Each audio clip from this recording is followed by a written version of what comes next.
$200 pul tikib, $1,500 pul topadigan biznes g'oyalar. Birinchisi, shokoladni eritib sotish, har xil mag'izlar, mevalar bilan mahsulot qilish.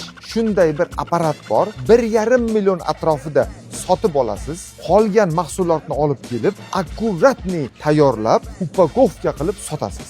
2-3 oydan keyin sof foydangiz $500-600 ga chiqadi. Ikkinchisi, salqin ichimliklar tayyorlash. Xohlasangiz Qozog'istonda, xohlasangiz Tojikistonda oching. Hozir issiq kunlarda, sezonda yaxshigina pul topasiz. Oyiga $1,500-2,000 gacha pul topish mumkin. Uchinchisi, shu pulga sveji mevalar olasiz. Chiroyli maydalab stakanga solib chiqasiz. Meva ustidan shokoladni quyib to'ldirib qo'yasiz. Bu g'oyadan ham $1000 gacha daromad qilasiz. Lekin bitta video reelsni ko'rib, zo'r biznesmen bo'lib ketishingiz qiyin. Shuning uchun hoziroq menga obuna bo'lib qo'ying.